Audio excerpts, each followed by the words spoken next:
Shalom, je vous salue au nom de Jésus. Soyez les bienvenus à notre programme Vérité et réalité. Que le Seigneur vous bénisse. C'est avec l'assistance du Saint-Esprit et toute l'Église La Bonne Voie, aussi avec le soutien de mon épouse Maïmona. Ok, merci.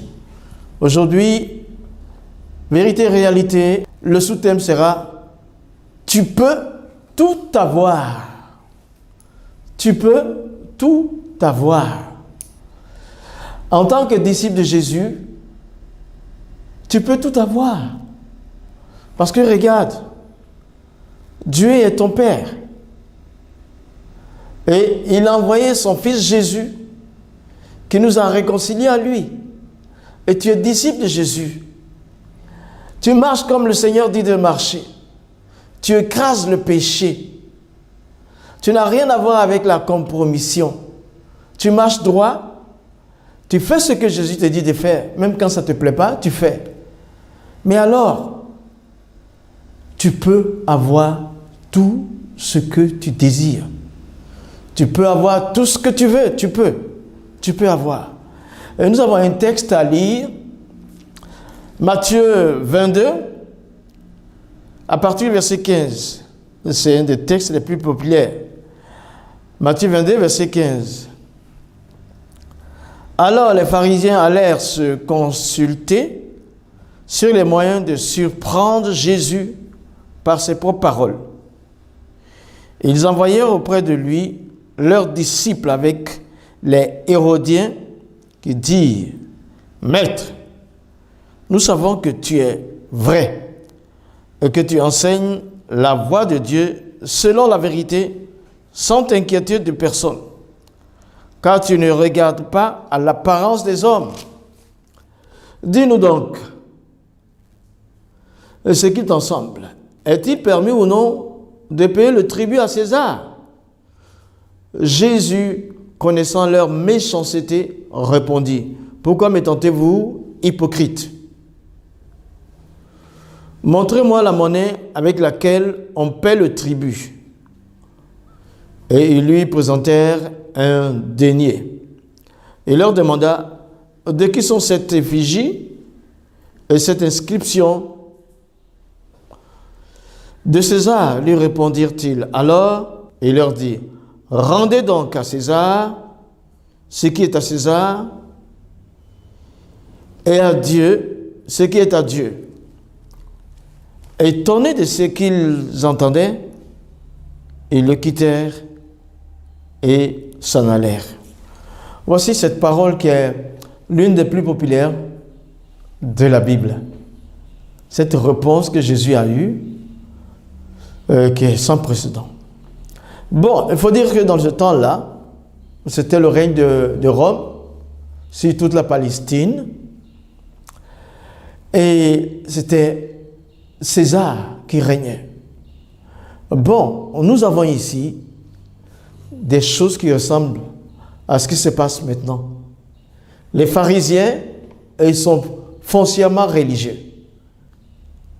Leur doctrine, c'est vraiment du judaïsme, et tout.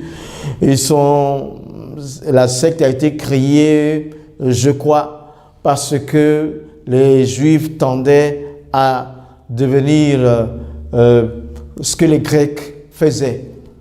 Donc, ils sont rigoureux dans leur doctrine, mais Jean-Baptiste les a considérés comme une race de vipères. Et les Hérodiens, en réalité, ils sont ennemis des pharisiens. Mais là, ils se sont mis ensemble. Les Hérodiens, bon, ça vient d'Hérode, ils aiment Hérode, le règne d'Hérode, mais plus les Hérodiens, ils veulent le règne de l'étranger. Donc, ils étaient pour le règne des Romains.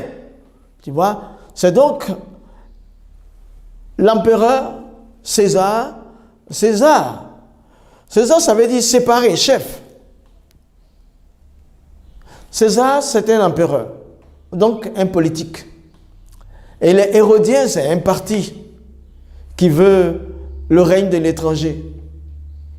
Et les pharisiens, ce sont des religieux. Fondamentalement, ils sont religieux. Voilà donc, c'est dans ce milieu-là. Mais les pharisiens se sont mis avec les hérodiens parce qu'il fallait essayer de détruire Jésus.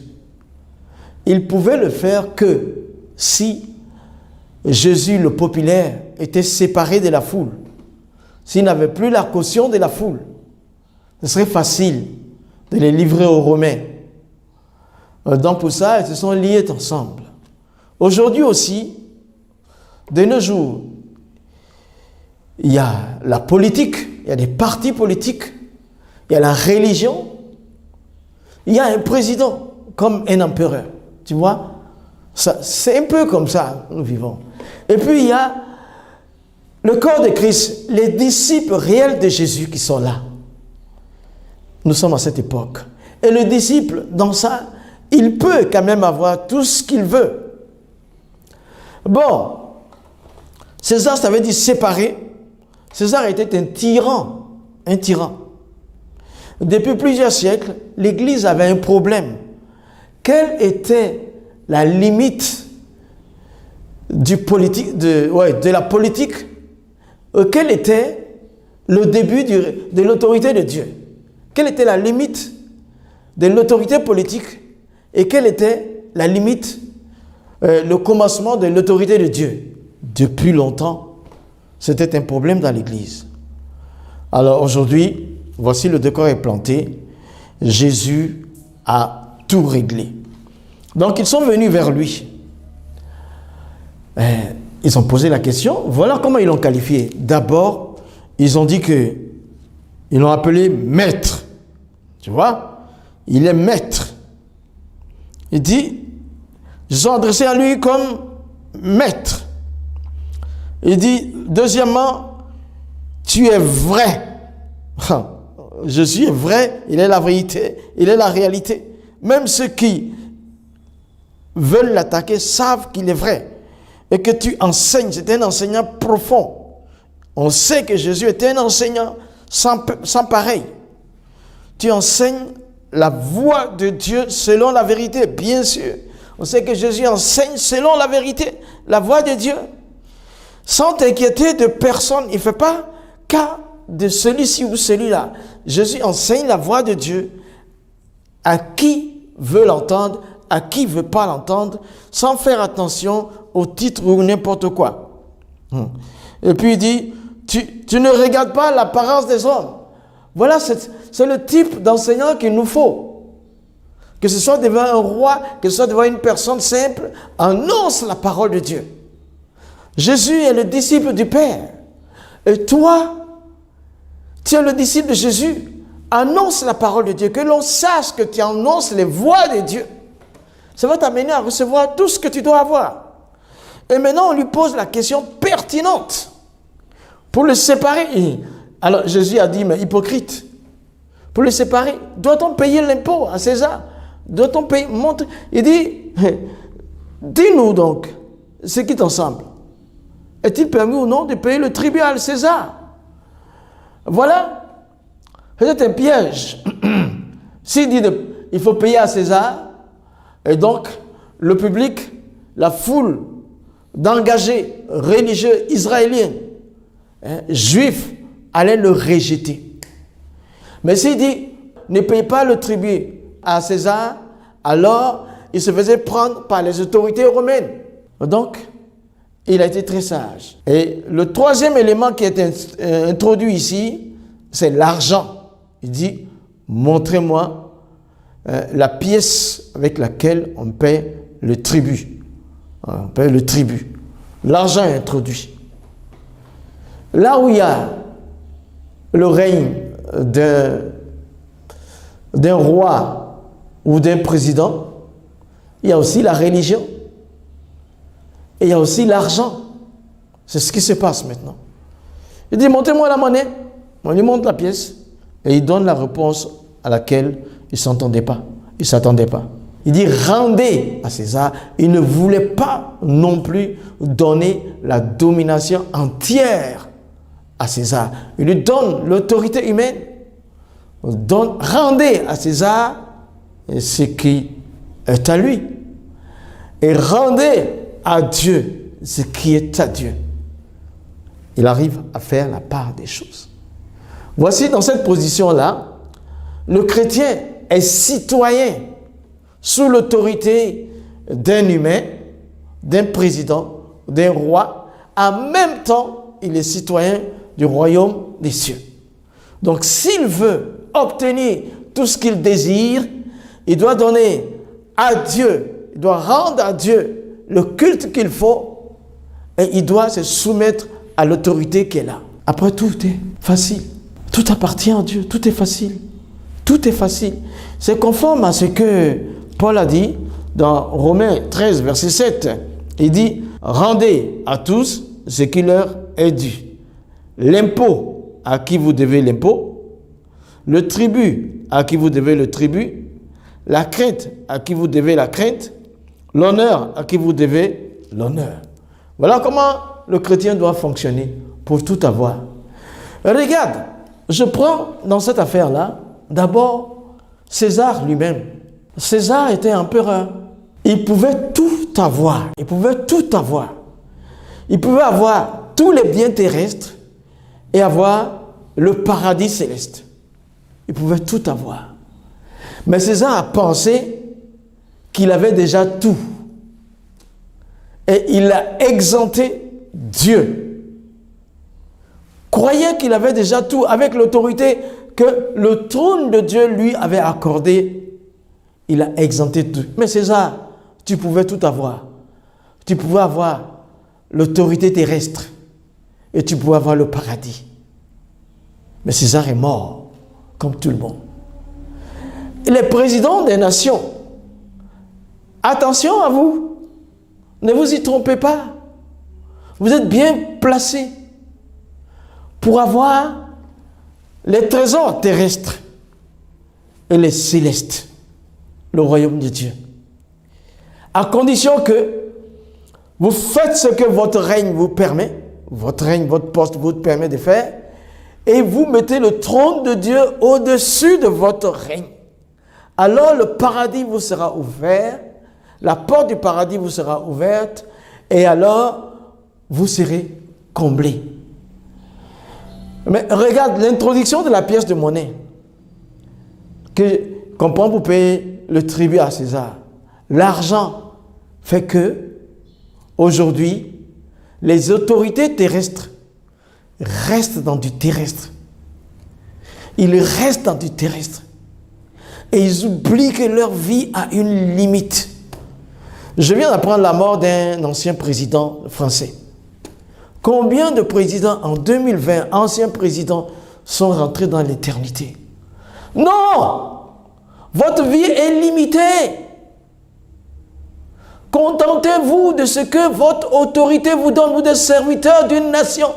Vous n'êtes pas là pour asservir les nations. Sachez que votre poste vient du trône de Dieu. Si vous l'avez eu, normalement, ça vient du trône de Dieu. C'est lui qui vous donne l'autorité pour accomplir, lui, son projet sur la terre. Mais si vous ne pensez pas à Dieu, votre vie sera compliquée. Vous allez vivre l'éphémère, les gyrophares et tout, et puis vous irez en enfer. Non, c'est pas bon. Pensez à Dieu. L'argent fait que le monde entier, même les nations que nous croyons très fortes. Aujourd'hui, je regarde les États-Unis qui ont fait une élection où on n'arrive pas à définir encore la grande nation. Et nous, les Africains, les élections sont bizarres parce qu'on veut dominer, on veut avoir de l'argent. David dit, l'élévation ne vient ni de l'Orient, ni de l'Occident, mais ça vient du trône de Dieu, ça vient de Dieu. Vous pouvez, roi, jouir des bienfaits de la terre. Vous pouvez jouir des bienfaits du ciel, le paradis. Contentez-vous de ce que Dieu dit. Vous pouvez tout avoir. Mais maintenant, toi, chrétien qui es là, regarde comment tu peux tout avoir. Tu peux tout avoir. Parce que celui qui met les autorités est ton autorité, est ton père. C'est-à-dire, quand il pose quelqu'un en fonction d'empereur, en fonction de Dieu, en fonction de président. Il sait, toi, fidèle, toi, disciple de Jésus, il sait que ce président, cet empereur, ne pourra jamais te ravir ce qu'il a préparé pour toi. Fais juste la part des choses. Donne à César ce qui est à lui et donne à Dieu ce qui est à lui. Personne ne pourra te ravir ce que Dieu a préparé pour toi. Le paradis que Dieu a préparé pour toi est certain. La villa que Dieu a préparée pour toi est certain. Le travail que Dieu a préparé pour toi, c'est certain. C'est certain. La femme que Dieu a préparée pour toi est certain. Et c'est certain. L'homme que Dieu a préparé pour toi, c'est sûr. Tu peux tout avoir. Donne à César ce qui est à lui et donne à Dieu ce qui est à lui. Donne à César ce qui est à lui et donne à Dieu ce qui est à lui. Personne ne pourra t'empêcher. Toi-même, c'est toi seul qui peux t'empêcher d'avoir ce que tu dois avoir. Personne. Dieu n'a pas mis quelqu'un sur le trône pour te bloquer. Dieu n'a pas mis quelqu'un sur le trône pour te briser. Chacun a sa position, chacun a sa destinée. Toi, tu es prince et princesse. Juste, le mal, c'est le péché. Écarte. Je vais te donner, regarde un texte de Matthieu 17 là. Un texte de Matthieu 17. Tu peux tout avoir et tu auras tout. Tu peux tout avoir. Le verset 27. Matthieu 17, verset 27. Il dit, mais pour ne pas les scandaliser, va à la mer, jette l'hameçon et tire le poisson qui viendra. Ouvre-lui la bouche et tu trouveras un starter. Prends-le et donne-le leur pour moi et pour toi. Regardez Jésus. Ici, ce n'est pas une affaire d'impôt politique. C'est une affaire c'est une affaire sacerdotale. C'est pour le bien, le soin du temple. Les soins du temple.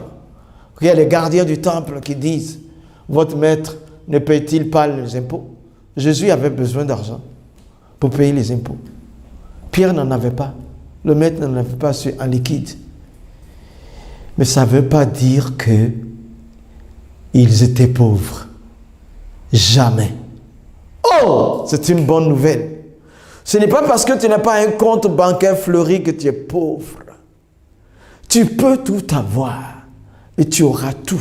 Il dit à Pierre, va à la mer, prends l'hameçon, pêche. Le premier poisson sort de sa bouche l'argent qu'il faut pour toi et pour moi. Regarde ce qui se passe. Il dit à Pierre, va à la mer, va pêcher le poisson. C'est juste travail. Juste travail. Disciple, travaille. Travaille. Mais oui, travaille. Va pêcher. Travaille. Et tu vas prendre. Le Seigneur va guider ton travail. Ce qui est pour lui sera pour toi. Le tribut que le Seigneur devait payer, il y avait dedans le tribut de Pierre. Tu auras ce que tu dois avoir. Tu peux tout avoir. Ce qui appartient au Seigneur est à toi. Suis-le. Suis ses instructions. Va à la mer. Pêche. Travaille. Travaille. Travaille selon Dieu. Ton compte est vide. Tes poches sont vides. Tu as un peu dans ton compte. Tu dois avoir plus. Parce que tu en as, tu dois avoir plus. Ce n'est pas ta limite. Tu dois avoir plus. Tu peux avoir plus. Tu travailles, tu es bien positionné. Ce n'est pas la fin. Tu peux aller plus loin. Tu peux aller plus loin. Pêche encore. Pour le Seigneur sera pour toi. Ce qui appartient au Seigneur t'appartient. Moussa, pêche. Tu trouveras pour le Seigneur et pour toi. Toi qui m'écoutes, dis ton propre nom. Va à la pêche. Disciple de Jésus, tu obéis à Jésus. Tu pêches, tu travailles. Le Seigneur va diriger ta pêche, ton hameçon. Il va diriger ton ministère. Il va diriger ton travail. Il va diriger ton foyer. Il va diriger tes affaires. Il va diriger tes enfants. Quoi qu'il advienne, le Seigneur va garder et tu auras tout ce que tu dois avoir par la grâce de Jésus. Amen.